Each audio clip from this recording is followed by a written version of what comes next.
ठीक है सर, चलो भाई अब ज़रा बोर्ड पे देखो।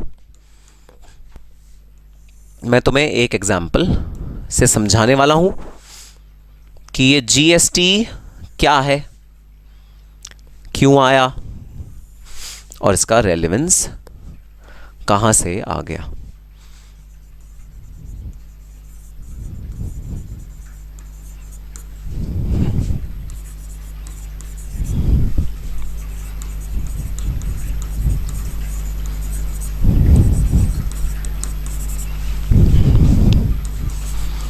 जी हाँ, ये डायग्राम आपको अपने रजिस्टर पे बनाना है।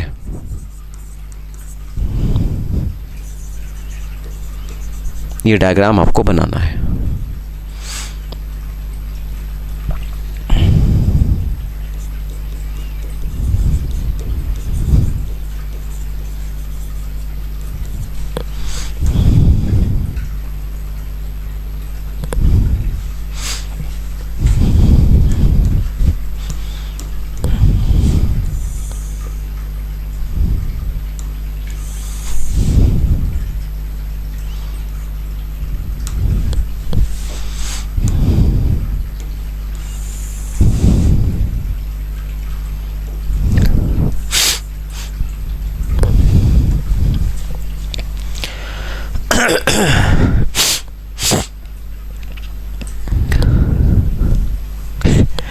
जैनब ना बहुत चालू लड़की है, मैंने तो अवॉइड कर दिया जैनब का क्वेश्चन, बट दोबारा पूछने लगी।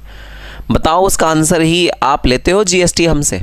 अरे ऑफ कोर्स मैं तुमसे लेता हूँ, क्योंकि मुझे तो गवर्नमेंट ऑफ इंडिया को पे करना पड़ता है ना। तो जो भी फीस आप लोग मुझे पे करते हो उसके अंदर सर्विस टैक्स इंक्लूड होता है, जीएसटी इंक्लूड होता है। जो मुझे गवर्नमेंट ऑफ इंडिया को पे करना होता है मैं उसमें पे करता हूँ। सर जी पेप्सी लेते हो शॉप से, इसका जीएसटी शॉपकीपर देगा या पेप्सी कंपनी? भाई इसका जवाब तुम्हें अभी जो मैं एग्जांपल देने वाला हूँ उसमें मिलेगा कि पेप्सी जब आप शॉपकीपर से लेते हो तो शॉपकीपर जीएसटी पे कर रहा है या कंपनी पे कर रही है, वो तुम्हें अभी अभी मिलेगा। चंचल कह रहा है do we pay GST on fuel? Yes we pay GST on fuel, but कुछ प्रोडक्ट्स एग्जेम्प्ट भी हैं, वो मैं आपको बताऊंगा कि कौन कौन से प्रोडक्ट्स एग्जेम्प्ट हैं। फ्यूल भी तो अलग अलग टाइप का होता है। ठीक है सर,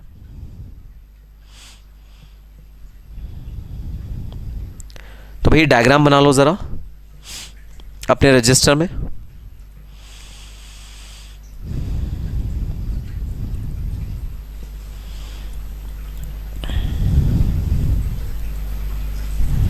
डायग्राम बना लो ज़रा अपने रजिस्टर में।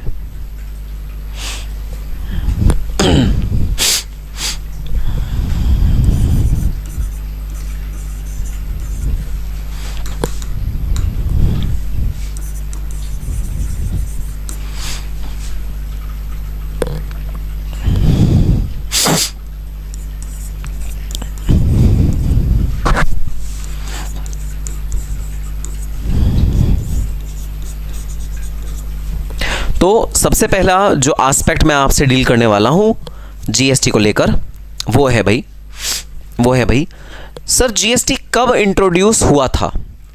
एक सवाल का जवाब मैं तुम्हें देना चाहता हूं। जीएसटी इंट्रोड्यूस हुआ था 1 जुलाई 2017 को। जीएसटी कब इंट्रोड्यूस हुआ था इंडिया में पहली बार? जीएसटी इंडिया में पहली बार इंट्रोड्यूस हुआ था 1 जुलाई 2017 को। 1 जुलाई 2017 जीएसटी इंट्रोड्यूस हुआ था भाई इंडिया में पहली बार। सर क्या इससे पहले इंडायरेक्ट टैक्स होता ही नहीं था? क्योंकि देखो आप कह रहे हो सर कि इंडायरेक्ट टैक्स पे होता है सारी कंजम्पशन वाली एक्टिविटीज़ पे, और आप कह रहे हो 1 जुलाई 2017 में जीएसटी लॉन्च हुआ। तो क्या सर इससे पहले कभी जीएसटी पे ही नहीं होता था? इससे पहले कभी क्या गुड्स एंड सर्विसेज टैक्स लेवाई नहीं होता था, कभी पे ही नहीं होता था? नहीं भाई नहीं, ऐसी बात नहीं है। जीएसटी से पहले जो टैक्सेस लेवाए होते थे वो कई सारे टैक्सेस होते थे, जैसे एक्साइज ड्यूटी। ये जीएसटी से पहले की बात कर रहा हूं तुम्हारे को, 1 जुलाई 2017 से पहले की बात। Excise duty, service tax, central sales tax, value added tax, etcetera etcetera etcetera. जैसे कि मैंने तुम्हें बताया इंडायरेक्ट टैक्स में ना power central government, state government, concurrent government सबको मिला के थी, वो मिक्स करके टैक्सेस रिकवर करते थे। तो भतेरे टाइप के इंडायरेक्ट टैक्सेस पैदा हो गए थे, भतेरे टाइप के इंडायरेक्ट टैक्सेस आ गए थे। तो बहुत सारे इंडायरेक्ट टैक्स होते थे 1 जुलाई 2017 से पहले, जो कि अब हो गए हैं खत्म। सर क्यों खत्म हुए? क्यों पुराने वाले जो ओल्ड तरीके होते थे इनडायरेक्ट टैक्स को रिकवर करने के लिए, क्यों उन वाले तरीकों को खत्म कर दिया गया और क्यों नया चीज भाई ट्रेंड में ला दी गई जिसका नाम है जीएसटी? सर ये रीजन क्या है? जीएसटी के आने का मकसद क्या है? 1 जुलाई 2017 को जीएसटी क्यों लाया गया?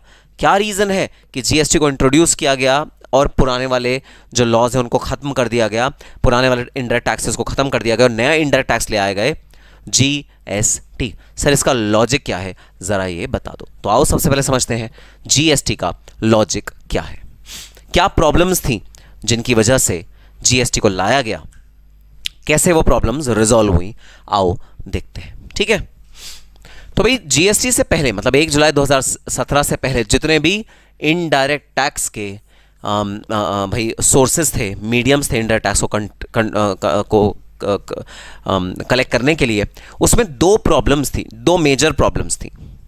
कौन सी थी 2 major problems? Number 1 multiple taxes, problem number 1 multiple taxes, 2M, इस प्रॉब्लम को बोलते हैं 2M प्रॉब्लम या बोल दो M स्क्वायर प्रॉब्लम। एंड दूसरा मल्टी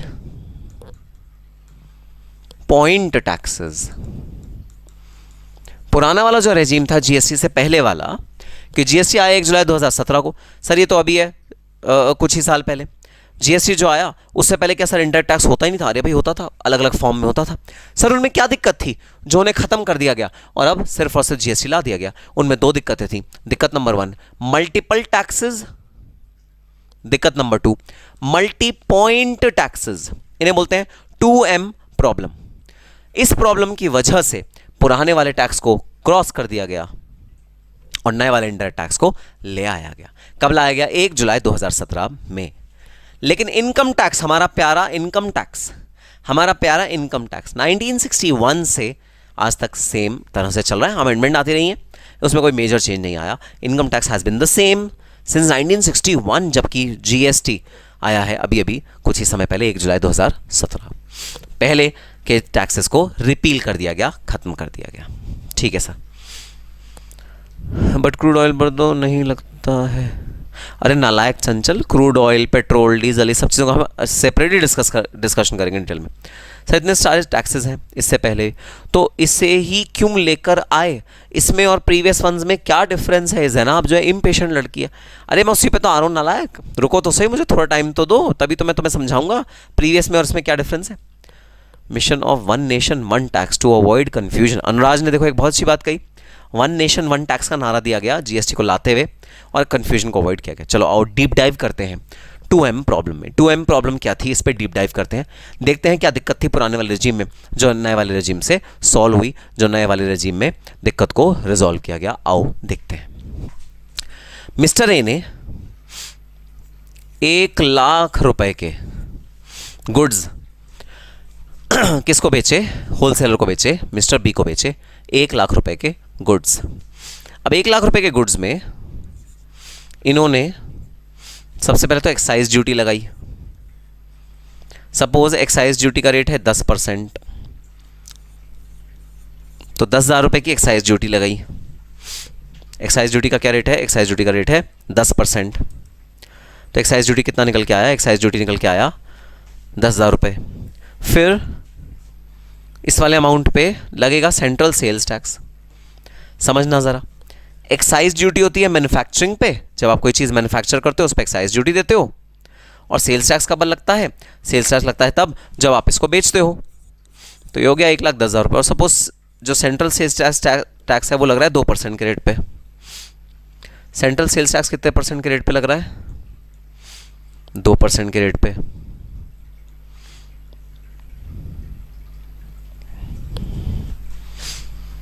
ठीक है, सेंट्रल सेल्स टैक्स कितने परसेंट के रेट पे लग रहा है?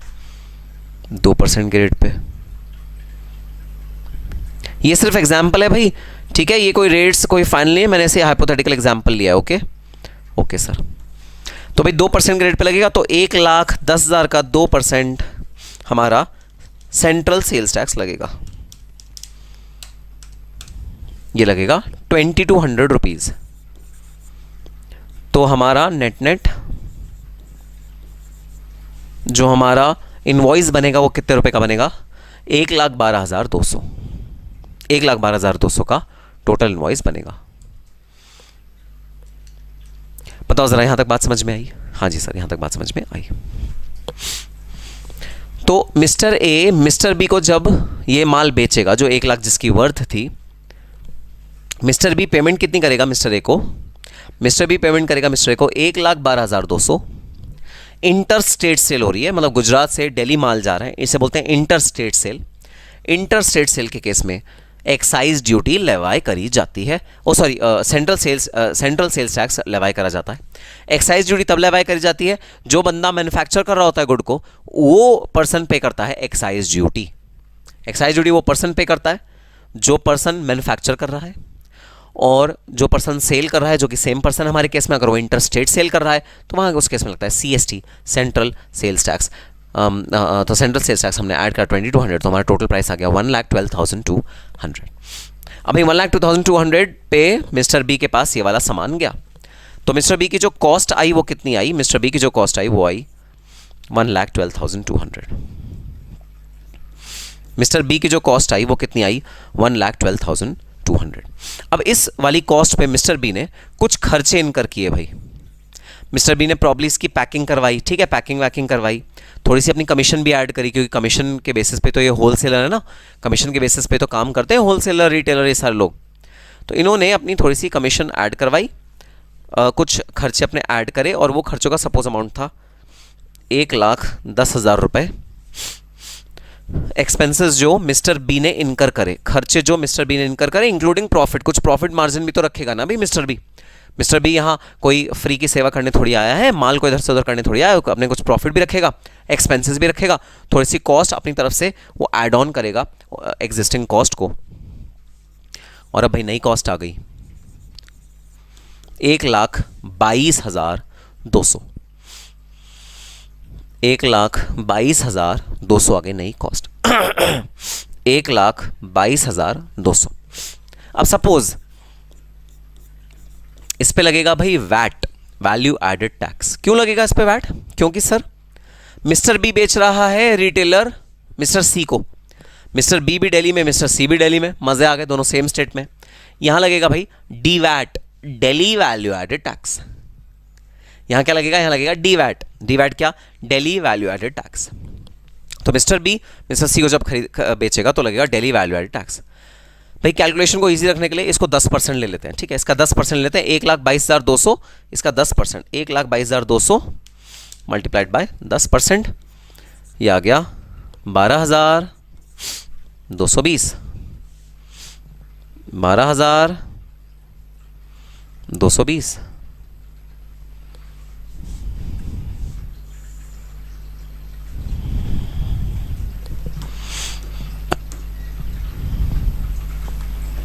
$12,220, तो 1,22,200 प्लस 12,000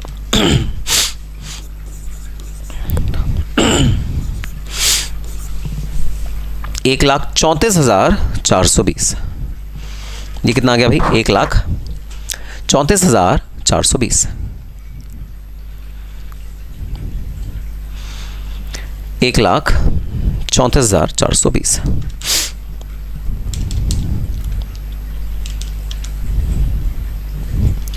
ठीक है सर। तो भाई मिस्टर बी को नेट नेट ये कितना कॉस्ट आया इस वाले प्रोडक्ट को जो आगे बेचेंगे? आगे वो ये वाला प्रोडक्ट कितने का बेचेंगे? आगे वो वाला प्रोडक्ट बेचेंगे 1,34,420 का। तो 1 लाख वाला अमाउंट अब तक हमारा कितना अमाउंट पे पहुंच चुका है? 1,34,420 के अमाउंट तक पहुंच चुका है ऑलरेडी हमारा 1 लाख रुपए का अमाउंट। ठीक है। अब भाई ये रिटेलर मिस्टर सी को कितने का पड़ा? ये रिटेलर मिस्टर सी को पड़ा 1,34,420 का। जब ये रिटेलर मिस्टर सी को पड़ा 1,34,420 का, तो ऑफकोर्स ही बात है मिस्टर सी ने भी इसके अंदर थोड़ा सा अपना कमीशन मिलाया होगा। सपोज उन्होंने कमीशन मिलाया 5,000 रुपये, सपोज उन्होंने कमीशन मिलाया 5,000 रुपये। तो जब 5,000 रुपये मिलाया उन्होंने तो ये बन गया 139,420। ऑफ कोर्स उन्होंने इसमें कुछ वैट ऐड किया होगा 10% के रेट पे, जो कि होगा 13,942। उन्हें वैट ऐड किया और वैट ऐड करने के बाद भाई कितना ये अमाउंट पड़ा, प्रॉफिट ऐड कर दिया, प्रॉफिट के बाद वैट ऐड कर दिया।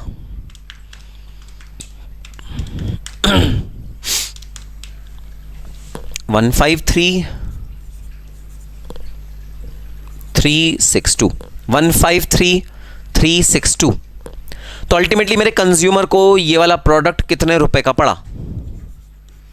अल्टीमेटली मेरे कंज्यूमर को ये वाला प्रोडक्ट कितने रुपए का पड़ा? अल्टीमेटली जो कंज्यूमर ने पैसे पे करे वो कितने पैसे पे करे? टोटल इनवॉइस वैल्यू कितनी हुई? टोटल इनवॉइस वैल्यू हुई 1,53,362।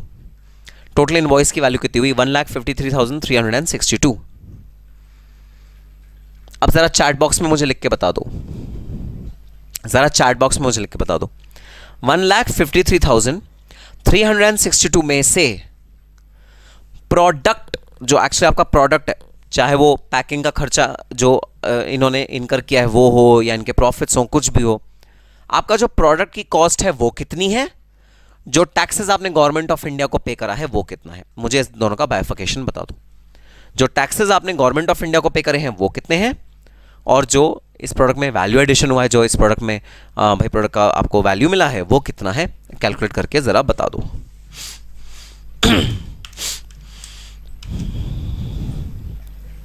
सर बहुत मोटा टैक्स हमने पे किया है इस वाले केस में गवर्नमेंट ऑफ इंडिया को।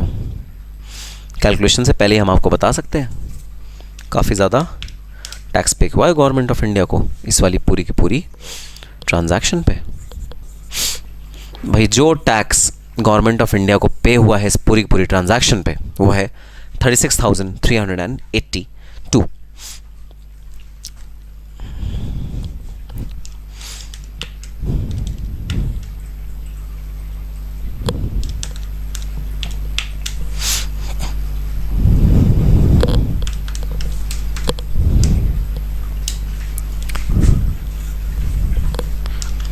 टोटल टैक्स जो गवर्नमेंट ऑफ इंडिया को पे हुआ है वो है भाई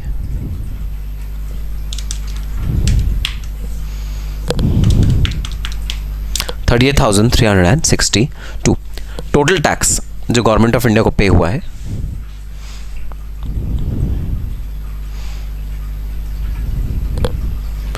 नालायक 53,362 कैसे ला रहे हो भाई तुम नालायक? टोटल टैक्स जो गवर्नमेंट ऑफ इंडिया को पे हुआ है वो है 38,362।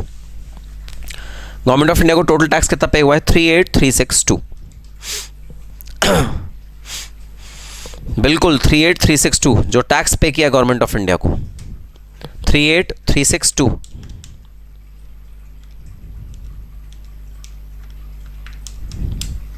जो गवर्नमेंट ऑफ इंडिया को टैक्स पे किया वो कितना पे किया है? 38,362। और जो आपको प्रोडक्ट की वैल्यू आपको मिली है वो कितनी है?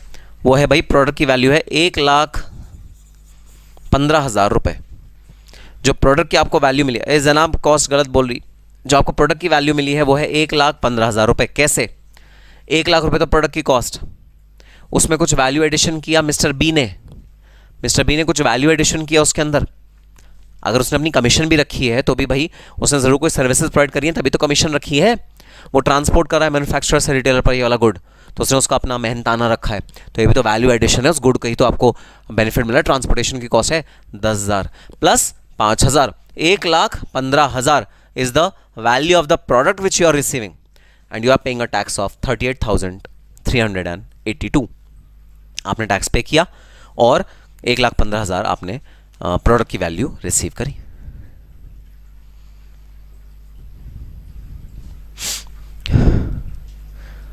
ठीक है भाई, यहां तक की बात समझ में आई? आई होप आप साथ साथ लिखते जा रहे होगे क्योंकि लिखना इंपॉर्टेंट है। लिखना इंपॉर्टेंट इसलिए है कि सारे के सारे नंबर्स आपको समझ में आए, तो लिखना इंपॉर्टेंट है। सो 1,00,000 रुपए का प्रोडक्ट जो ए ने बी को दिया, प्रोडक्ट पे एक्साइज ड्यूटी सबसे पहले ऐड करी गई 10% के रेट पे, सेंट्रल सेल्स टैक्स ऐड किया गया 2,200 के रेट पे। वो जब एक ने दूसरे को दिया तो ये ड्यूटीज ऐड हुई। जब बी ने आगे सी को दिया तो बी ने एक्सपेंस ऐड किया 10,000 रुपये का, और वैट ऐड किया 10% का VAT, value add tax add किया, बी ने दे दिया सी को। सी ने जब आके अल्टीमेट कंज्यूमर को सेल किया, Firoz Ansari is the ultimate consumer, उसने सेल किया वैट ऐड करके 10% के रेट पे 1,53,362, और हम लोग कितना टैक्स पे कर रहे हैं 38,382, और हम लोग प्रोडक्ट कितने का भाई परचेज कर रहे हैं 1,15,000 का प्रोडक्ट हमने परचेज किया है, वैल्यू परचेज करी है, टैक्स कितने का किया है 38,382 का टैक्स हमने रिकवर किया है। इस पूरी की पूरी कंप्यूटेशन में दो बहुत बड़ी प्रॉब्लम्स हैं, समझना क्या। इस पूरी की पूरी कंप्यूटेशन में दो बहुत बड़ी प्रॉब्लम्स हैं, समझना क्या। Problem number 1, multiple taxes. Problem number 1, multiple taxes. अरे भाई ये क्या बदतमीजी है, देखना जरा कैसी अजीब सी बात है ना। आप एक्साइज ड्यूटी पे करो 10,000 रुपये जो प्रोडक्शन पे लगती है, फिर आप CST परचेज पे करो जो सेल्स पे लगता है। तो मतलब आप एक ही प्रोडक्ट पे 2 बार इनडायरेक्ट टैक्सेशन चार्ज कर रहे हो अलग अलग रूप में। जब वो बना तब अलग, जब वो बेचा गया तो अलग टैक्सेशन आप पे कर रहे हो। बड़ी अजीब सी बात है भाई। और दूसरी बात, CST पे होता है सेंट्रल गवर्नमेंट को, CST पे होता है सेंट्रल गवर्नमेंट को, आप उसी ट्रांजैक्शन में आगे जाके DVAT पे कर रहे हो जो पे होता है स्टेट गवर्नमेंट को। अरे मुझ बिजनेसमैन के पास यही काम रह गया है क्या कि मैं सेंट्रल गवर्नमेंट को अलग से बताऊं कि भाई ये टैक्स आपका है, स्टेट गवर्नमेंट को अलग से बताऊं ये टैक्स आपका है, सेंट्रल गवर्नमेंट की अलग से रिटर्न फाइल करूं, स्टेट गवर्नमेंट की अलग से रिटर्न फाइल करूं, सेंट्रल गवर्नमेंट का ब्यौरा अलग रखूं, स्टेट गवर्नमेंट का ब्यौरा अलग रखूं। मेरे पास यही काम रह गया है क्या? क्योंकि ऑब्वियस सी बात है, जितने ज़्यादा ये टैक्स होंगे उतनी ज़्यादा रिटर्न्स भरनी पड़ेंगी, उतनी ज़्यादा कंप्लायंसेस करनी पड़ेंगी बाय लॉ, उतने ज़्यादा रेगुलेशंस आपको फॉलो करने पड़ेंगे, उतने ज़्यादा सेक्शंस पढ़ने पड़ेंगे, उतने ज़्यादा एक्ट्स पढ़ने पड़ेंगे। मैं तो बावला हो जाऊंगा, पागल हो जाऊंगा मैं तो। और एक्साइज ड्यूटी के अलावा जब सर्विसेज रेंडर करते हैं तो वहाँ सर्विस टैक्स लगता है। सर्विस टैक्स अलग एक्ट, एक्साइज ड्यूटी अलग एक्ट, CST अलग एक्ट, DVAT अलग एक्ट, KVAT अलग एक्ट। अच्छा खुदा ना खास्ता अगर मैं एक ऐसा डीलर हूं जो, और वो तो ऑब्वियसली बात है सर मैं ऐसा ही डीलर होऊंगा जो गुजरात से दिल्ली भी बेचता है, मुंबई भी बेचता है, कर्नाटका भी बेचता है, अलग अलग जगह बेचता है। और ये भी जो होलसेलर है, ये होलसेलर दिल्ली का दिल्ली में भी बेचता है, दिल्ली का मुंबई बेचता है, दिल्ली का कर्नाटका बेचता है, अलग अलग जगह पे बेचता है। तो होलसेलर तो बावला हो जाएगा, पागल हो जाएगा इस चीज़ का हिसाब किताब रखने में कि किसको कितना माल बेचा और उस पर कितना CST सेंट्रल सेल्स टैक्स लगेगा, कितना DVAT, कितना मुंबई वैट, कितना कर्नाटका वैट। हम इसी में पागल हो जाएंगे। So this is the first problem which is there in multiple taxes, which is there in erstwhile law, which is multiple taxes. ये है भाई पहली प्रॉब्लम है मल्टीपल टैक्सेस। टैक्सेस बहुत ज़्यादा होते हैं, अलग अलग तरह के टैक्सेस होते हैं, बहुत ज़्यादा होते हैं, मल्टीपल टैक्सेस होते हैं, जो एक बहुत बड़ा दिक्कत होती है। इन सबको मैनेज करना बड़ा दिक्कत का काम है, बहुत ज़्यादा रिसोर्सेज चाहिए इन सब चीज़ों को मैनेज करने के लिए, क्योंकि इंडायरेक्ट टैक्स बहुत सारे होते हैं, मल्टीपल होते हैं। वो थी एक प्रॉब्लम बहुत बड़ी। दूसरा पॉइंट, मल्टी पॉइंट टैक्स। अगर आप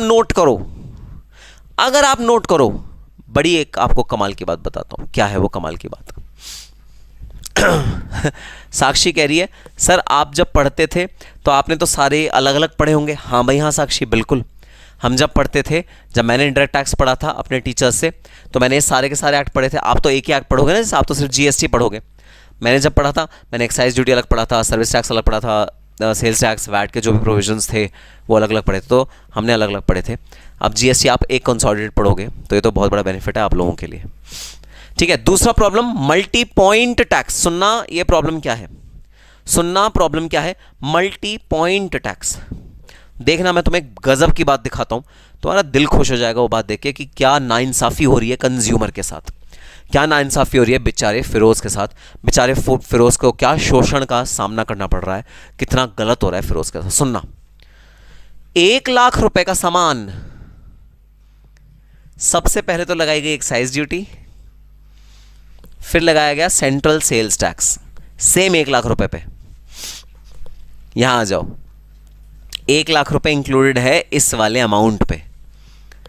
उसी 1 लाख रुपए पे दोबारा लगाया गया वैट, और उसी 1 लाख रुपए का इंक्लूजन हुआ है यहां पर भी तो 1 लाख रुपए एडेड है, वही 1 लाख रुपए जो यहां एडेड था वही तो 1 लाख रुपए यहां एडेड है, उसी पे ये लगाया चौथी बार इनडायरेक्ट टैक्स डीवैट के रूप में।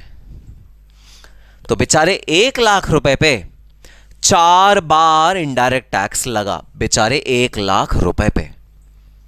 पहली बार एक्साइज ड्यूटी, दूसरी बार सेंट्रल सेल्स टैक्स, तीसरी बार डीवैट दिल्ली वैल्यू एडेड टैक्स, चौथी बार दिल्ली वैल्यू एडेड टैक्स। तो सेम 1 लाख रुपए पे 4 बार टैक्स लगा, मल्टी पॉइंट्स पे टैक्स लग रहा है, जो है बहुत बहुत बहुत गलत बात। इसको बोलते हैं मल्टी पॉइंट टैक्सेस। अलग अलग पॉइंट पे सेम चीज पे टैक्स लगे जा रहे हैं, इसे बोलते हैं cascading effect, tax on tax. Cascading effect मतलब टैक्स को आप इफेक्ट को मल्टीप्लाई करते जाते हो। एक और चीज दिखाना चाहता हूं, देखना कितना अन्याय हो रहा है फिरोज अंसारी के पास, अन्याय हो रहा है, देखना एक और चीज दिखाना चाहता हूं। ये जो एक्साइज ड्यूटी लगी 10,000 रुपए पे, ये गवर्नमेंट को जा रही है? हाँ जी सर, गवर्नमेंट को जा रही है। क्या ये 10,000 रुपए इस वाले अमाउंट में इंक्लूड है? 1,12,200, क्या ये 10,000 रुपए इस वाले अमाउंट में इंक्लूड है? हाँ जी सर, बिल्कुल इंक्लूड है। तो क्या ये जो 1,12,200 रुपए है, क्या इस पे एक्साइज ड्यूटी इंक्लूड है 10,000 रुपए वाली? हाँ जी सर, बिल्कुल इंक्लूड है। अगर इस पे इंक्लूड है तो देखना जरा, इसके अंदर जो 10,000 रुपए एक्साइज ड्यूटी का है, ये एक्साइज ड्यूटी है, ये प्रोडक्ट नहीं है। एक्साइज ड्यूटी जो 10,000 रुपए है उस पे दोबारा वैट लग रहा है। जो एक्साइज ड्यूटी है 10,000 रुपए, उस पे दोबारा वैट लग रहा है। अरे वैट किस चीज पे लगता है? वैट तो गुड्स पे लगता है, गुड्स पे। लेकिन यहां वैट किस चीज पे लग रहा है? एक्साइज ड्यूटी के अमाउंट पे भी लग रहा है, टैक्स पे दोबारा टैक्स लग रहा है। सिमिलरली जो है सेंट्रल सेल्स टैक्स है 2,200 रुपए, क्या इस टोटल में इंक्लूडेड है? हाँ जी सर, बिल्कुल इंक्लूडेड है। क्या इस टोटल में इंक्लूडेड है? हाँ जी सर, बिल्कुल इंक्लूडेड है। इस ऊपर वाले टोटल में भी इंक्लूडेड है। तो अगर इस वाले टोटल में 2,200 रुपए इंक्लूडेड है, तो यहां जब तुमने 10% का वैट लगाया तो क्या तुमने उस 2,200 रुपए पे दोबारा वैट लगा दिया? 2,200 रुपए पे जो सीएसटी का अमाउंट था उस पे भी क्या तुमने वैट लगा दिया? हाँ जी सर, उस पे भी मैंने वैट लगा दिया। आ गया हो, ये जो वैट है 12,220, क्या ये इस वाले अमाउंट पे इंक्लूडेड है? हाँ जी सर, बिल्कुल इंक्लूड है। 1,34,420 ये वैट इस वाले अमाउंट में इंक्लूड है। क्या ये 1,04,420 यहां पर आके इंक्लूड हो गया? हाँ जी सर, बिल्कुल इंक्लूड हो गया। क्या इस 1,34,420 पे आपने दोबारा वैट लगाया 10%? हाँ जी हाँ, बिल्कुल लगाया। तो क्या ये जो 12,000 रुपए का ऑलरेडी वैट लगा हुआ था, क्या इस पे भी आपने वैट लगा दिया? हाँ जी हाँ, दोबारा इस पे वैट लगा दिया। इसे बोलते हैं टैक्स ऑन टैक्स। आप टैक्स के ऊपर भी टैक्स लगा रहे हो, आप टैक्स के ऊपर भी टैक्स लगा रहे हो। कितना अन्याय है, कितनी नाइंसाफी है, कितनी ज्यादा नाइंसाफी है।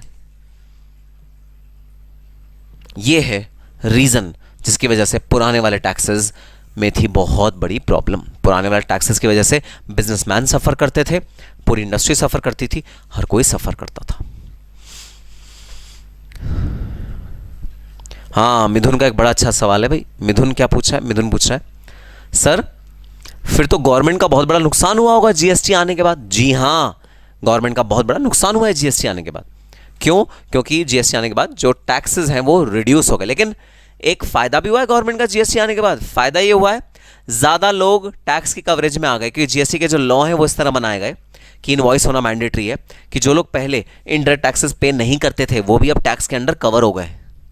ठीक है, तो जीएसटी के आने से जहां एक तरफ रेट के हिसाब से तो नुकसान हुआ, लेकिन क्योंकि कवरेज ज़्यादा पड़ गई, बहुत सारे लोग हैं जो अब जीएसटी पे करते हैं, इस वजह से फायदा भी हो गया जीएसटी के आने के बाद। जैनाब का क्वेश्चन देखो, कितना मजेदार क्वेश्चन है। जैनाब कह रही है सर गवर्नमेंट को 2017 में अकल आई कि ये मल्टी पॉइंट टैक्स हो रहा है, गड़बड़ हो रही है। 2017 में अकल आई, पहले गवर्नमेंट क्या सो रही थी? अरे भाई सुनो, जो गवर्नमेंट है ये वाला प्रपोजल जीएसटी का 2002 से चल रहा है। 15 साल लग गए इस प्रपोजल को आने में, क्योंकि पूरा चेंज करना पड़ा, लॉ पूरा चेंज करना पड़ा। आसान बात नहीं होती लॉ को चेंज करना, सब चीज़ों को ध्यान में रखना आसान बात नहीं होती, पूरा लॉ चेंज करना पड़ा। इस वजह से 15 साल लग गए। प्रपोजल तो 2002 से चल रहा है। जब अटल बिहारी वाजपेयी जी की सरकार होती थी, अटल बिहारी वाजपेयी जी की सरकार में कमेटी बनाई गई थी जिसका नाम था केलकर कमेटी, ठीक है। उसके बाद एक कमेटी बनाई गई हाई पावर्ड कमेटी। उसके तहत ये प्रपोजल रखा गया कि भाई ये इंडिविजुअल इंटर टैक्सेस को छोड़ो जो स्टेट और सेंट्रल गवर्नमेंट में डिवाइडेड है, one nation one tax, one nation one tax लेके आओ। दिक्कत क्या थी सर? 15 साल क्यों लग गए सर? 15 साल क्यों लग गए सर? दिक्कत कहाँ थी? दिक्कत सुनना कहाँ थी? दिक्कत यहाँ थी, डी वैट दिल्ली गवर्नमेंट के खाते में आता था। डी वैट दिल्ली गवर्नमेंट के प्योर खाते में आता था। जीएसटी लाने का ये मतलब है, जीएसटी लाने का ये मतलब है डी वैट हो जाएगा खत्म, एक्साइज ड्यूटी हो जाएगी खत्म, सेंट्रल सेल्स टैक्स हो जाएगा खत्म, सब कुछ हो जाएगा खत्म। एक टैक्स लगेगा जीएसटी। अब उसको डिवाइड कर दिया जाएगा स्टेट और सेंट्रल के बीच में। अब जो स्टेट का आधिपत्य था, जो स्टेट की पावर थी, जो स्टेट का राइट था कि वो अपने हिसाब से टैक्सेस को लेवी करता था, चार्ज करता था, रेट बढ़ाता था, रेट कम करता था, उसके हाथ से पावर चली गई। जॉइंट पावर किसको मिल गई? जीएसटी पे रेगुलेट करने की स्टेट और सेंट्रल दोनों को जॉइंट पावर मिल गई, किसी एक को नहीं, दोनों को जॉइंट पावर मिल गई। तो जब ऐसे पावर को डाइल्यूट किया जाता है स्टेट के हाथ से और सेंट्रल गवर्नमेंट और उनको जॉइंट पावर दी जाती है, ऑफ कोर्स देर लगेगी क्योंकि वो लोग इसको विरोध करेंगे, स्टेट गवर्नमेंट्स इनका विरोध करेंगी, स्टेट गवर्नमेंट्स इसे रिस्ट्रिक्ट करेंगी, तो उस विरोध के चलते ही 15 साल लग गए जीएसटी आने में। खैर बात समझो, बात क्या है? बात दिक्कत ये है, मल्टी पॉइंट टैक्स हो रहा था, मल्टीपल टैक्स हो रहा था, ये दो दिक्कत थी बहुत बड़ी जिसकी वजह से जीएसटी को लाया गया। जी sir, multi point tax and multi tax, दो चीज़ें जिसकी वजह से जीएसटी को लाया गया। ठीक है सर। सर जीएसटी आने के बाद ये जो पूरा एग्जाम्पल है ये कैसे दिखेगा? हाँ जी हाँ, अब आओ इस पूरे एग्जाम्पल को अगर आफ्टर जीएसटी आने के बाद अगर मैं इस पूरी कंपटीशन को दोबारा करना चाहूँ तो वो कैसे होगी, आओ वो करके देखते हैं। ठीक है, मेरे पास एक सुविधा है भाई जो आपके पास नहीं है ना। मैं अपने इसी एग्जाम्पल को नया एग्जाम्पल बना लूँगा, आपको पूरा का पूरा दोबारा बनाना पड़ेगा अपने रजिस्टर पे। मैं तो इसी को नया एग्जाम्पल बना दूंगा।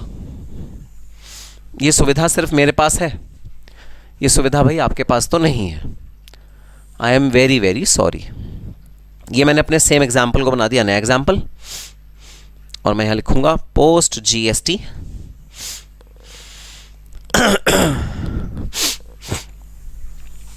ये मैंने बीच में डाला बाइफिकेशन, यहाँ मैंने लिखा पोस्ट जीएसटी। जब जीएसटी आ गया उसके बाद सेम एग्जाम्पल में कैसे चेंजेस आएंगे वो अब हम देखने जा रहे हैं। ठीक है सी,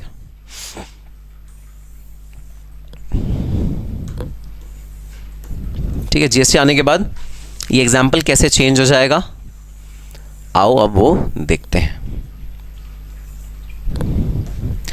अब देखो, जब जीएसटी आ गया तो क्या क्या होगा, दो प्रॉब्लम सॉल्व करनी है। कैसे दो प्रॉब्लम सॉल्व करनी है? प्रॉब्लम नंबर 1 मल्टीपल टैक्स को खत्म करना है, problem number 2 multi point tax को खत्म करना है। ठीक है, हर एक जगह पे अलग अलग टैक्स नहीं लगना चाहिए और मल्टीपल टैक्सेस नहीं लगने चाहिए। दो प्रॉब्लम सॉल्व करनी है, 2M प्रॉब्लम सॉल्व करनी है। मल्टीपल टैक्स खत्म करना है, मल्टी टैक्स खत्म करना है, दो चीजें खत्म करनी है। ठीक है, ठीक है सर।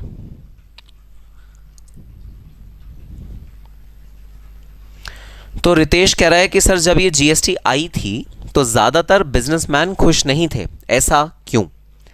मैं तुम्हें रियलिटी बताता हूं बिजनेसमैन खुश क्यों नहीं थे। बिजनेसमैन खुश इसलिए नहीं थे क्योंकि जीएसटी आने के बाद इनडायरेक्ट टैक्स की चोरी करना हो गया था ऑलमोस्ट नामुमकिन। जीएसटी की चोरी करना हो गया था ऑलमोस्ट नामुमकिन। क्यों? क्योंकि ये जो चेन बनती है, ये जो चेन बनती है, एक गुड जब बिक रहा होता है तो ये जो चेन बनती है, गुजरात दिल्ली दिल्ली, ये जो चेन बनी, पहले क्या होता था, यूजर इस चीज का फायदा उठाते थे। गुजरात से कोई माल आया, उस पर लगा सीएसटी, उसकी इंफॉर्मेशन किसके पास है? सेंट्रल गवर्नमेंट के पास है, स्टेट गवर्नमेंट के पास तो है ही नहीं, है ना। तो जब माल यहां से यहां आया, तो जब वो दिल्ली में आया और आगे सेल हुआ, तब दिल्ली गवर्नमेंट के पास इस वाली सेल का तो कोई ब्यौरा है ही नहीं। दिल्ली गवर्नमेंट के पास यहां पर कौन सा, जब यहां पर माल आया, जब सेकंड टाइम माल आया तो दिल्ली गवर्नमेंट के पास इस वाली सेल का तो कोई डिटेल है ही नहीं, वो तो सेंट्रल गवर्नमेंट के पास है ना। और एक्साइज ड्यूटी इसमें कितनी लगी है, कितना इसमें ऑक्ट्रॉय लगा है, कितना इसमें सेंट्रल सेल्स टैक्स लगा है, दिल्ली गवर्नमेंट के पास तो उसका कोई इन्फॉर्मेशन है ही नहीं। वो इन्फॉर्मेशन कहाँ गई है, सेंट्रल गवर्नमेंट के पास गई है। दिल्ली गवर्नमेंट को तो बस टोटल अमाउंट पता लग गया, दैट्स इट, ठीक है। तो जब अलग अलग टैक्स होते थे और अलग अलग उन पे डिटेल भाई पंजीयन करनी होती थी और गवर्नमेंट को देनी होती थी, तो यहाँ पर चोरी की संभावना बहुत ज़्यादा है कि आपने कोई गुड बेच दिया, सेंट्रल गवर्नमेंट को उसको सेंट्रल सेल्स टैक्स भी दे दिया, दिल्ली गवर्नमेंट को कहा मैंने तो ये बेचा ही नहीं। तो यहाँ पर चोरी की संभावना बहुत ज़्यादा थी जब ये रेजीम था हमारा पुराना वाला रेजीम। तो अब जब नया रेजीम आया ना, तो इस तरह से लॉ बनाया गया कि इनवॉइसेस मैंडेटरी करे गए, बिल्स मैंडेटरी करे गए, जिसकी वजह से सारा का सारा जो ब्लैक में सेल होता था, जिसके इनवॉइसेस नहीं दिए जाते थे, वो सब वाइट में आ गया। लॉज इस तरह बनाया गया कि ब्लैक का सारा पैसा खत्म हो गया और वाइट में सारा का सारा आ गया। तो जो लोग पहले जीएसटी नहीं पे करते थे वो अब जीएसटी पे करने लगे। ये बिजनेसमैन का रीज़न था कि उन्होंने इसे अपोज किया। और दूसरा रीज़न ये भी था भाई कि एक नए सिस्टम को अडॉप्ट करने के लिए बहुत सारा खर्चा चाहिए होता है, आपको समझना पड़ेगा लॉ, अपने सिस्टम को चेंज करना पड़ेगा, सब कुछ चेंज करना पड़ेगा। बिजनेसमैन उसको करने के लिए तैयार नहीं थे। बिजनेसमैन का छोड़ो ना, जो हो रहा है होने दो, जो होना है चलना है चलने दो, क्या फ़र्क पड़ता है, ऐसा भी होता है। मिथुन कह रहा है मोदी नहीं लाए फिर जीएसटी। भाई जीएसटी मोदी ही लाए हैं, क्योंकि मोदी सरकार के अंडर ही जीएसटी आया है, लेकिन जो प्रपोजल चल रहा है वो कई सालों से चल रहा है। तो भाई नाम तो उसी का होता है जो एग्जीक्यूट करता है, ठीक है, नाम उसी का होता है जो एग्जीक्यूट करता है। तो हम यही कहेंगे मोदी सरकार ही जीएसटी लाई है। सर न्यू पेज पर करना पड़ेगा हमें, देखो पता नहीं कैसे कैसे बच्चे सवाल पूछ के ना, अरे न्यू पेज पे करो, एग्जिस्टिंग पेज पर करो, क्या फ़र्क पड़ता है। चलो भाई 1 लाख रुपए प्लस जीएसटी, कितना परसेंट जीएसटी है,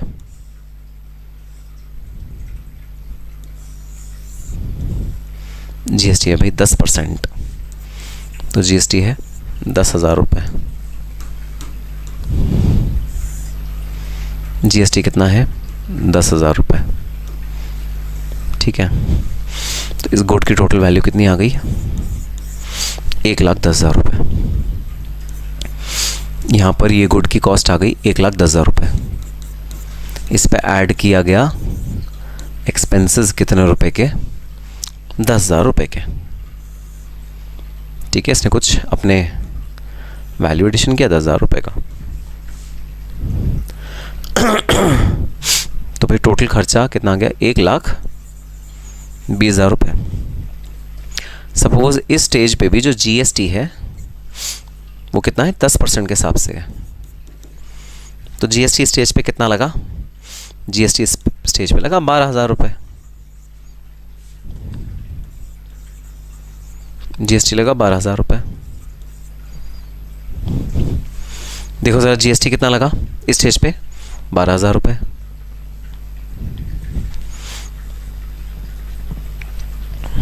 ठीक है सर,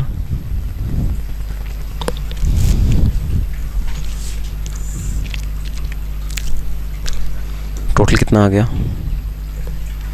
टोटल आ गया 1,32,000 रुपये।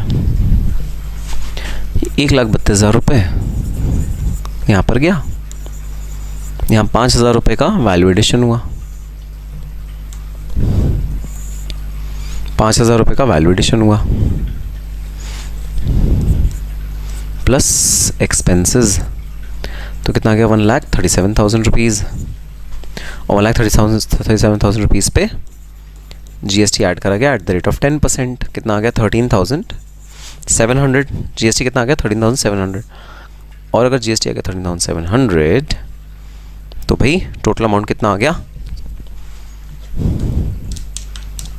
1,37,000 प्लस 13,700, 1,50,700, 1,50,700।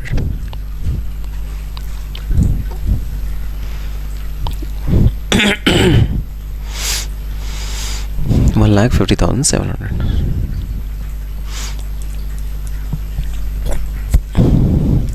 रुको ठहरो ज़रा, बहुत ज़्यादा पहले कंक्लूजन निकाल के बैठ जाते हो तुम लोग।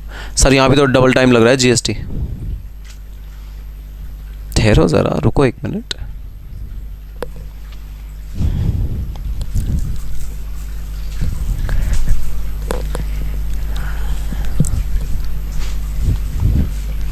ठीक है भाई, तो भाई देखो, सबसे पहला जो प्रॉब्लम रिजॉल्व हुआ, सबसे पहला जो प्रॉब्लम रिजॉल्व हुआ, वो क्या प्रॉब्लम रिजॉल्व हुआ? सबसे पहली प्रॉब्लम क्या रिजॉल्व हुई?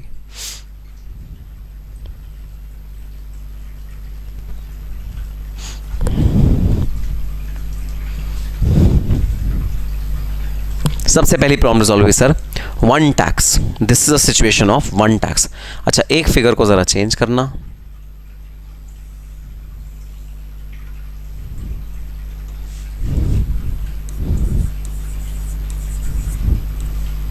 ये यहां पर आएगा 1 लाख रुपए,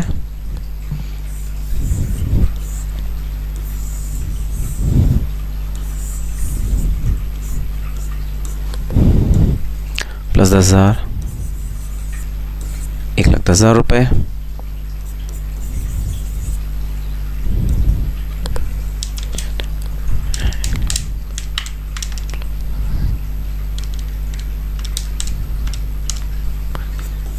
ये आ गया 1 lakh,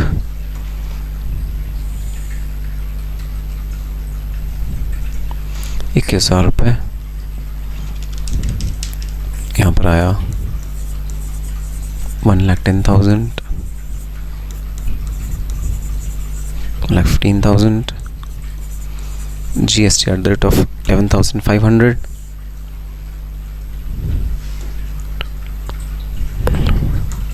so 1,10,000 plus 11,500, this is 1,26,500।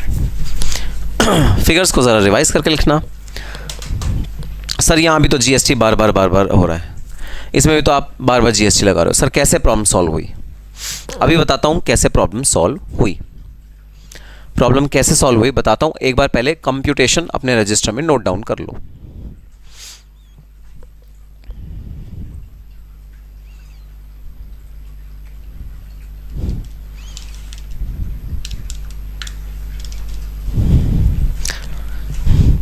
तो भाई सबसे पहली जो प्रॉब्लम सॉल्व हुई, सबसे पहली प्रॉब्लम ये सॉल्व हुई कि सर एक ही टैक्स लग रहा है हर जगह।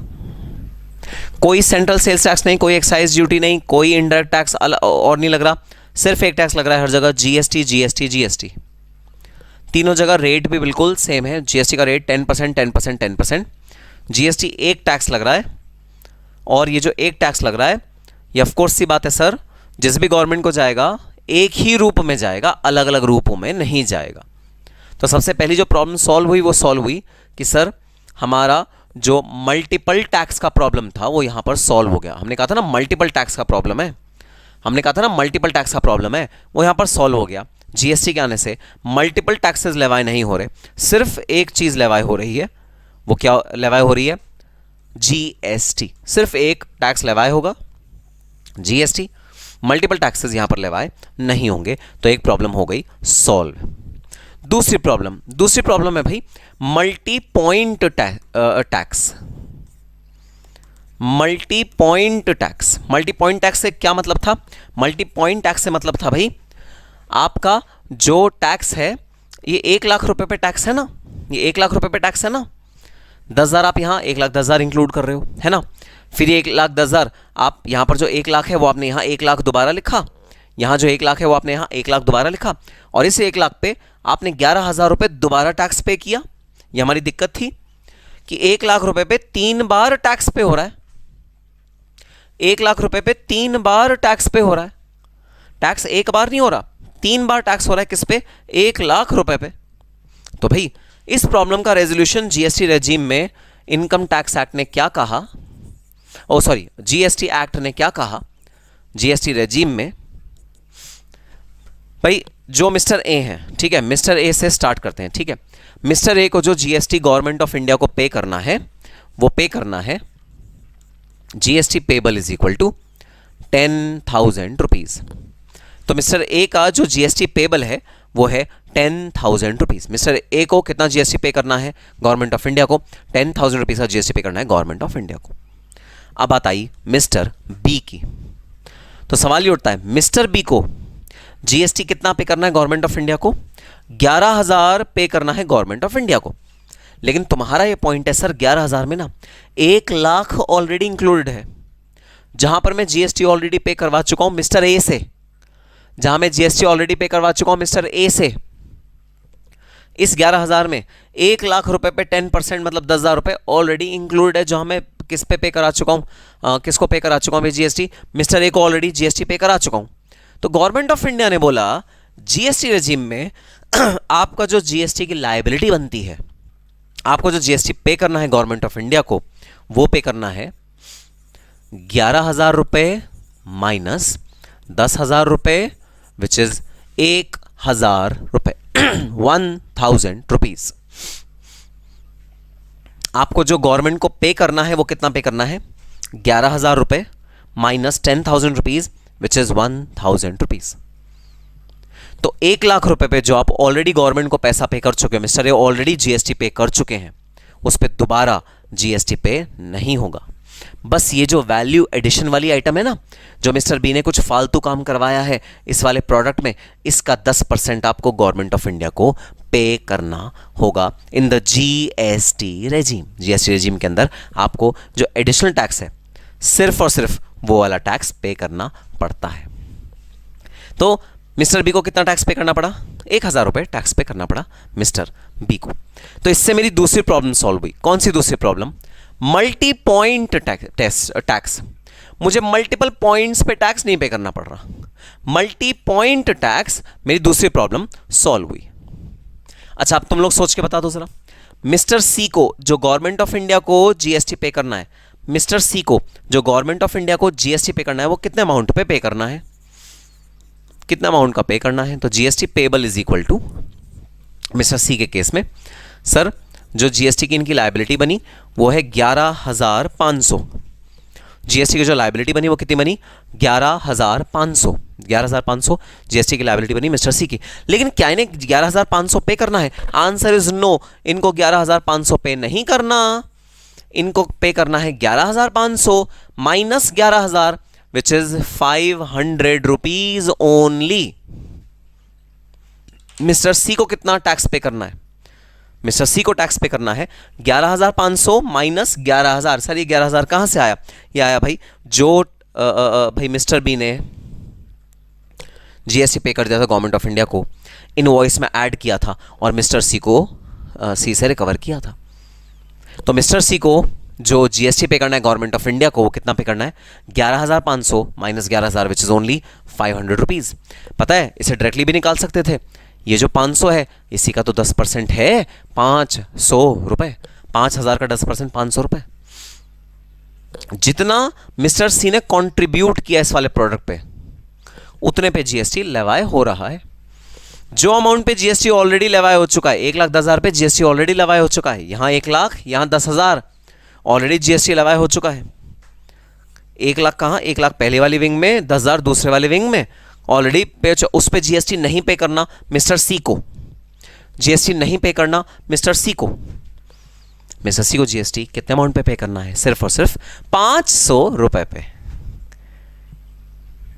तो ये हमारी दूसरी प्रॉब्लम सॉल्व हुई। ये हमारी दूसरी प्रॉब्लम सॉल्व हुई। क्या? Multi point tax. अब अलग अलग पॉइंट पे मल्टीपल टैक्स नहीं लग रहे। और एक और मल्टी पॉइंट टैक्स का ही एक सब पार्ट है, वो है टैक्स ऑन टैक्स। आप भाई टैक्स पे टैक्स चार्ज करते हैं। पिछले वाले एग्जांपल पे सीएसटी पे वैट चार्ज कर रहे थे, वैट पे वैट चार्ज, उसी टैक्स में से ही आप एडिशनल टैक्सेस चार्ज कर रहे थे। आप टैक्स ऑन टैक्स कर रहे थे, जिसे मैंने नाम दिया था कैस्केडिंग इफेक्ट।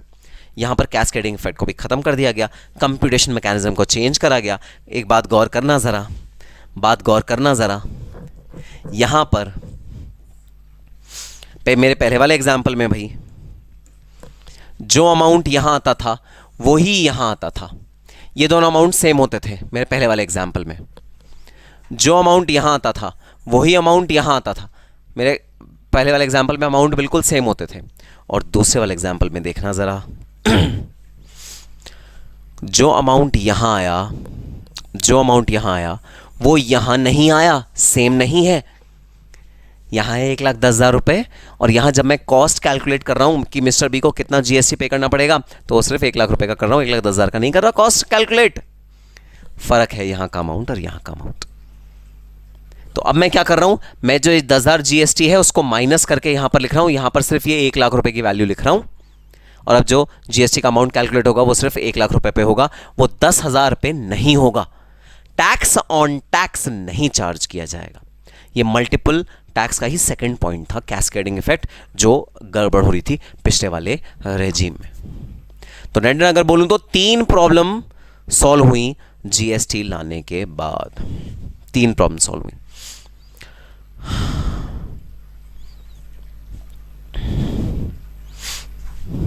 जैनब पूछ रही है तो असेसी हैं, बट सर तो असेसी हैं वो तो 11,500 देगा या 500 देगा? असेसी मतलब कंज्यूमर की बात कर रही हो क्या? कंज्यूमर तो सिर्फ 11,500 का जीएसटी पे करेगा। कंज्यूमर पे बर्डन कितना जा रहा है? कंज्यूमर पे बर्डन जा रहा है 11,500 का।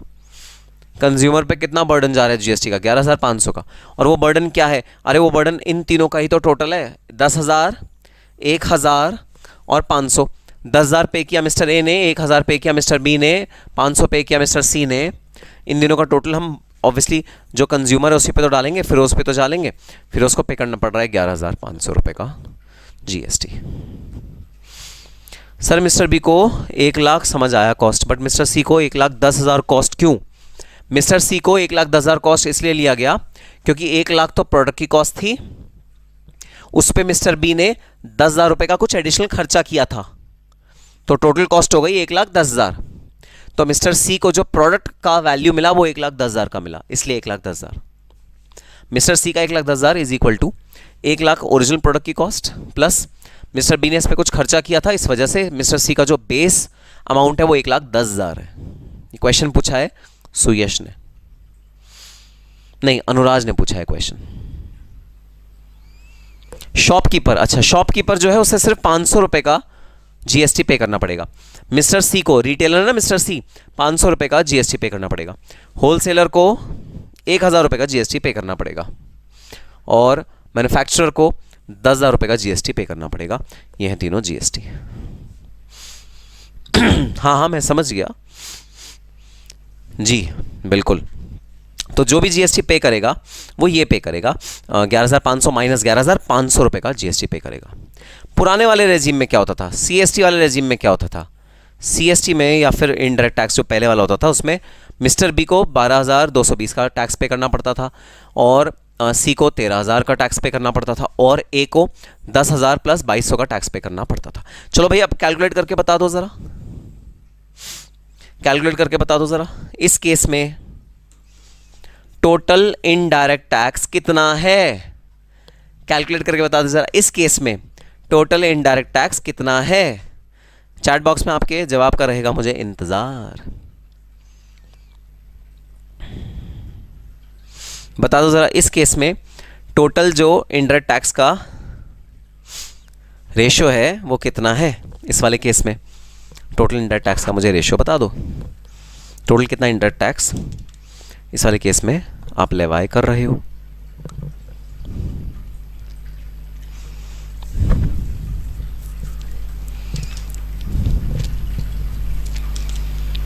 टोटल इनडायरेक्ट टैक्स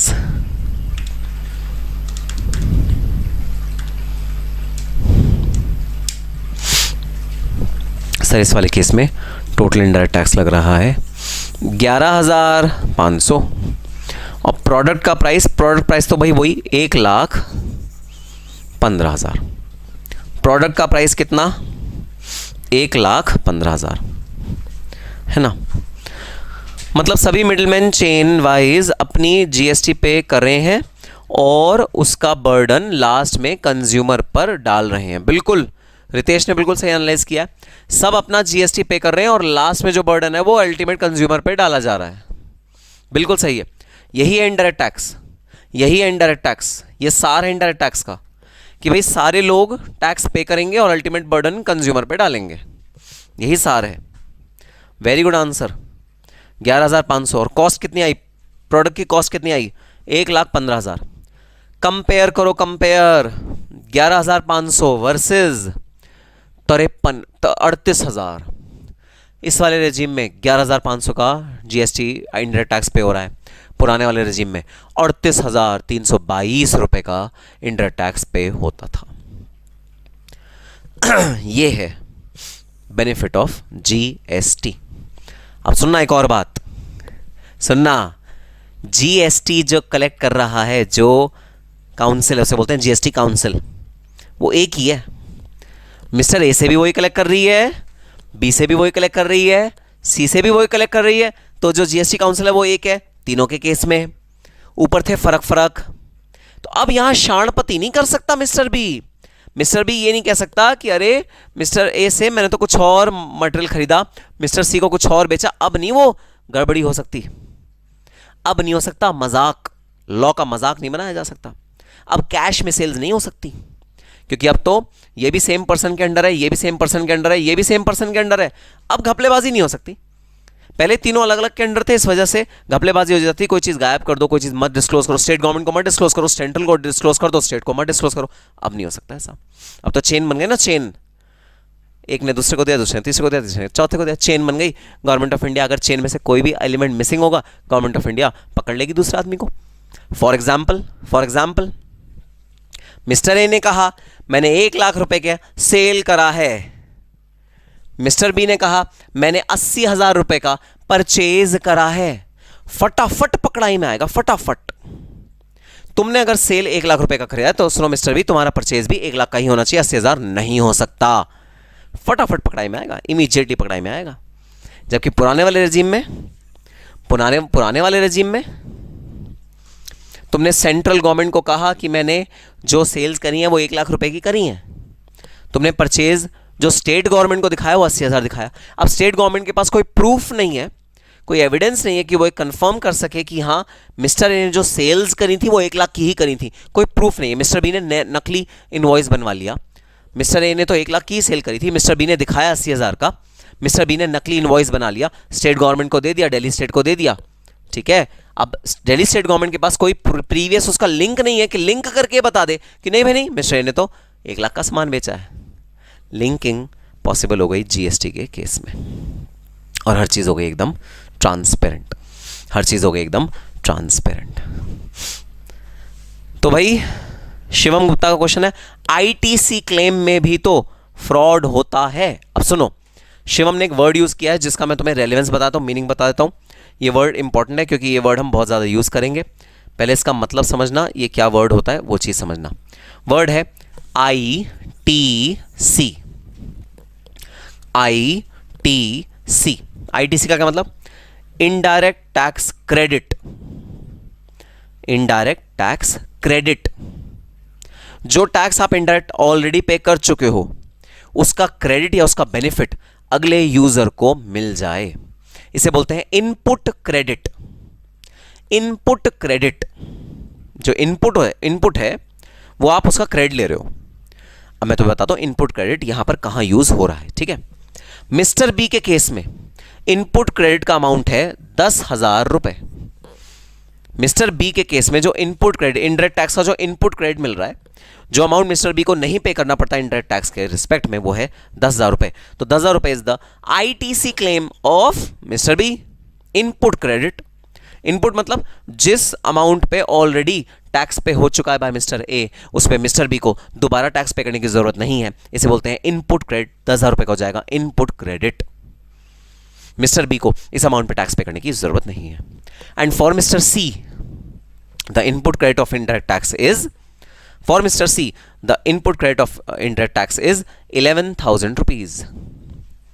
11,000 rupees का IDT मिस्टर सी को पे करने की जरूरत नहीं है। मिस्टर सी को पे करने की जरूरत नहीं है। इनपुट क्रेडिट, इनपुट क्रेडिट इसे बोलते हैं इनपुट क्रेडिट। सो अब यही बात है भाई, यहां पर जो इनपुट क्रेडिट है 10,000 रुपए, 11,000 रुपए, ये लेने के बाद तुम्हारी जो टैक्स लायबिलिटी है वो बहुत ज़्यादा रिड्यूस हो रही है, और यही है बहुत बड़ा बेनिफिट जीएसटी का। और नहीं, इसमें कोई फ्रॉड होने की संभावना नहीं है। अगर तुम फ्रॉड करोगे पकड़े जाओगे, क्योंकि तीनों स्टेज पे तुम एक ही अथॉरिटी के अंडर हो। तो एक या अथॉरिटी के पास डेटा जा रहा है तीनों स्टेज पे, तो ज़रा भी मक्कारी करने की कोशिश मत करना। मैं बताता हूँ मक्कारी कैसे होगी, ठीक है, मैं बताता हूँ मक्कारी कैसे होगी, ठीक है। सुन के ना चुपचाप भूल के अपने पढ़ाई पे ध्यान देना, क्योंकि अगर ये मक्कारी तुमने करी, अपने किसी क्लाइंट को करवाई, तुम्हें भी जेल होगी, क्लाइंट को भी जेल होगी। सुनना कैसे। 10,000 रुपये का जीएसटी पे करा मिस्टर ए ने, 10,000 रुपये का जीएसटी पे करा मिस्टर ए ने। मिस्टर बी ने 11,000 की अपनी लायबिलिटी को रिकॉग्नाइज किया, और मिस्टर बी ने जब बोला कि भाई मुझे माइनस इसमें से कितना अमाउंट करना चाहिए, तो मिस्टर बी ने माइनस किया 10,500। इनपुट क्रेडिट अवेलेबल कितना था? 10,000। मिस्टर बी ने माइनस कितना किया? 10,500। फ्रॉड फ्रॉड फ्रॉड, गड़बड़ कर दी इनपुट क्रेडिट लेने में, गड़बड़ कर दी इनपुट क्रेडिट लेने में, फ्रॉड कर दिया। तुरंत तुरंत दिल्ली गवर्नमेंट मिस्टर बी का ब्यौरा मंगाएगी, मिस्टर बी की रिटर्न मंगाएगी, देख लेगी मिस्टर बी ने गवर्नमेंट को कितना टैक्स पे किया है।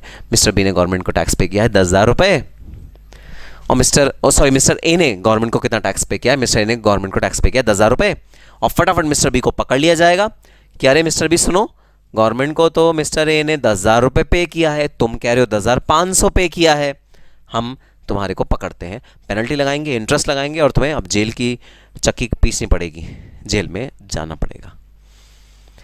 बताओ भाई, पूरा कंसेप्ट समझ में आया? आईटीसी क्लेम, इसे बोलते हैं आईटीसी क्लेम। वर्ड बहुत ज़्यादा डिफिकल्ट है, बड़ा अजीब सा लगता है, ITC claim, input credit.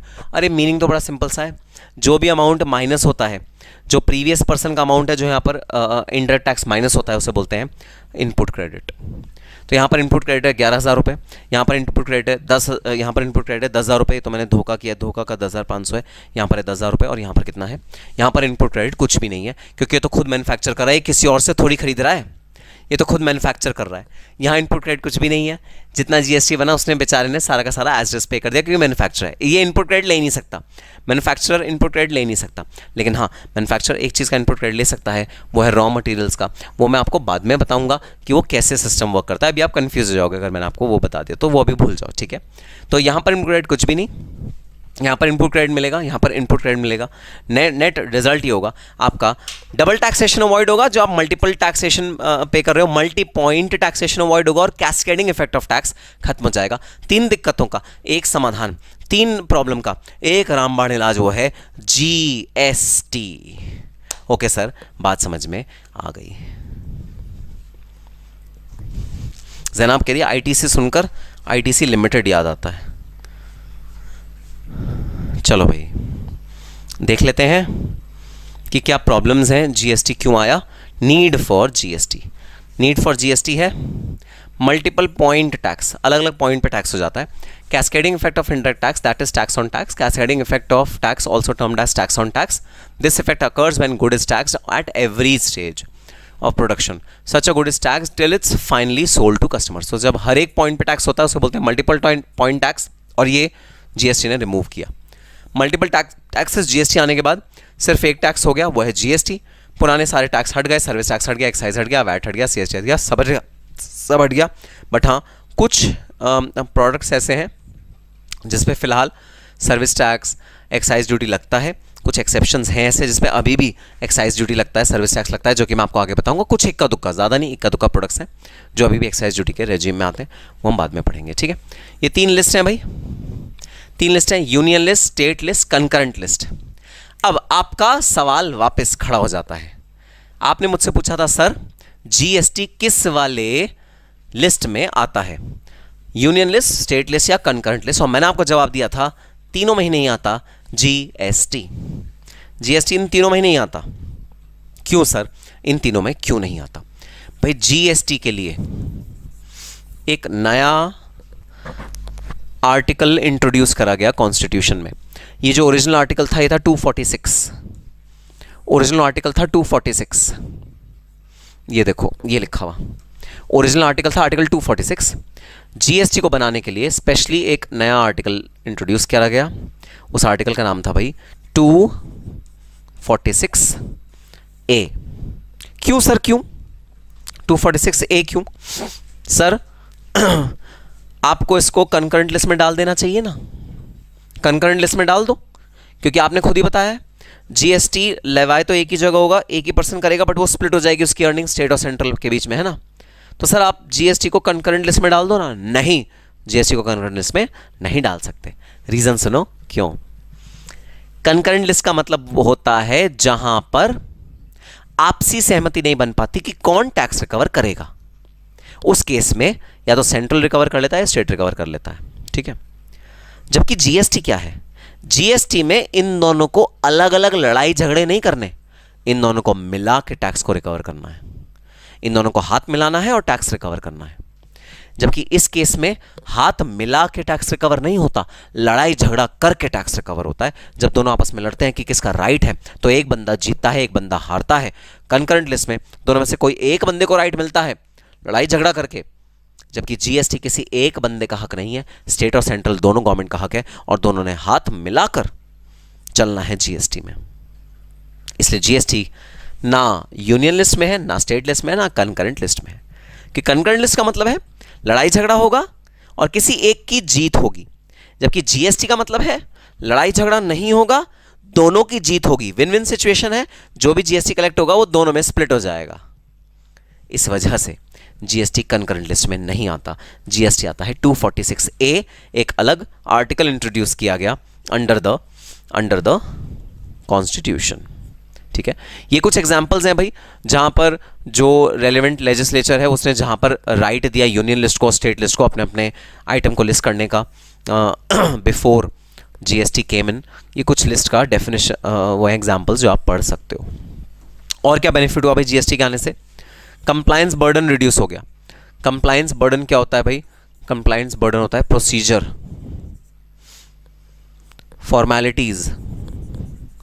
Formalities, ठीक है, डॉक्यूमेंटेशन।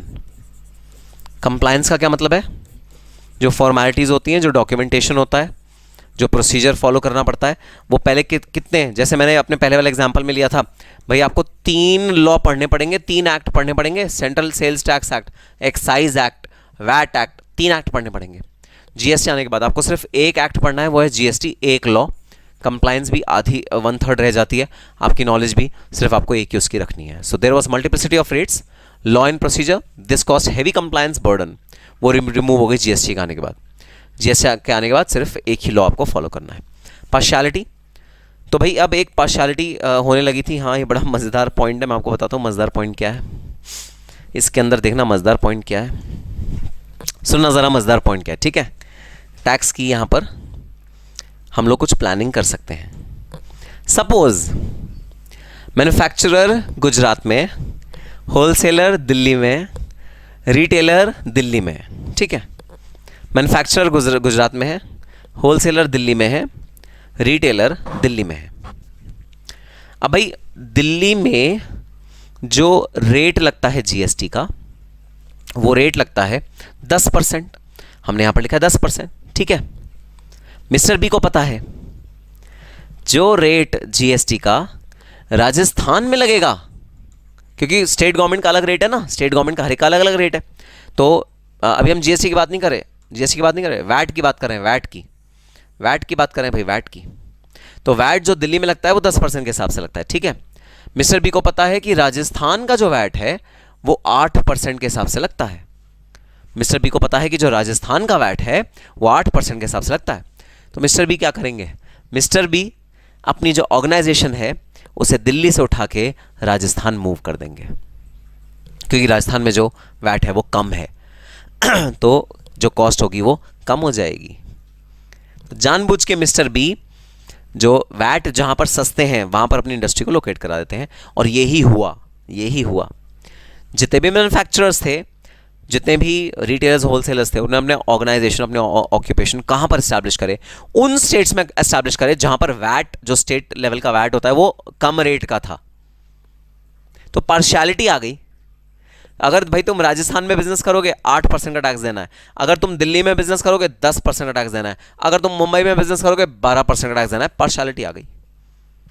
हर एक स्टेट का अलग अलग टैक्स का रेट, क्योंकि स्टेट लेवल का टैक्स है, दिल्ली वैट, बॉम्बे वैट, ठीक है।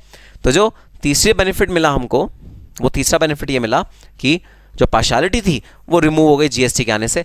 अब ये नहीं कह सकते दिल्ली में अगर जीएसटी पे करोगे 10% है, मुंबई में पे करोगे तो 8%, ना जी ना, जीएसटी का पूरी कंट्री में सेम रेट है, पूरी कंट्री में।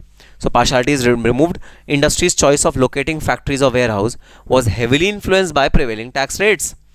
तो लोग जो अपनी फैक्ट्रीज को एस्टैब्लिश करते थे या फिर जो अपने वेयर हाउस को एस्टैब्लिश करते थे वो इस बिना पे करते थे कि कहाँ टैक्स का रेट कम है, कहाँ जीएसटी का रेट कम है, rather than pure business consideration. Business को नहीं सोचते थे, कोई बिजनेस का डिसीजन नहीं होता था, टैक्स जहाँ कम वहाँ पर ये लोग अपनी फैक्ट्री को लोकेट करते थे।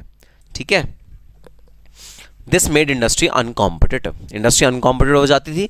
कोई जो राजस्थान का बिजनेसमैन है उसको कम इंडायरेक्ट टैक्स पे करना है, दिल्ली वाले को ज़्यादा पे करना है, तो दिल्ली वाले का ऑलरेडी खर्चा ज़्यादा हो रहा है। ठीक है, to curb all these GST was introduce in the system with the idea of one nation one tax.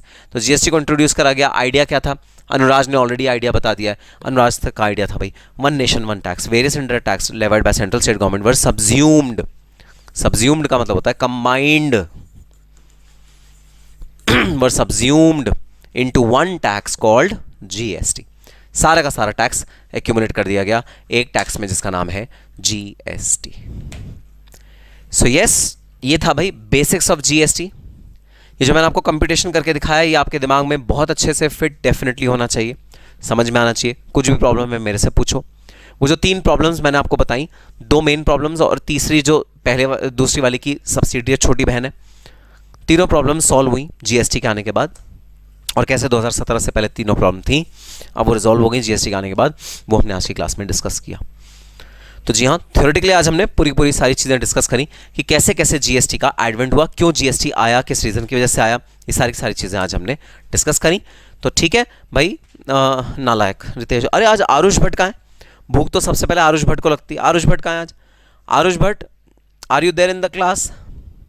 I don't think Aarush Bhatt है आज। नालायक रितेश गौतम को भूख। रितेश क्या बना है तुम्हारे यहाँ डिनर में, क्या बना है? ठीक है भाई, तो आज की क्लास हम यहीं पर कंक्लूड करते हैं। हम लोग अपने नेक्स्ट सेशंस में मिलेंगे with more sections of GST and yes will be discussing GST in greater details in the next session. Till that time, all the very best and happy studying. Bye bye, see you in the next session.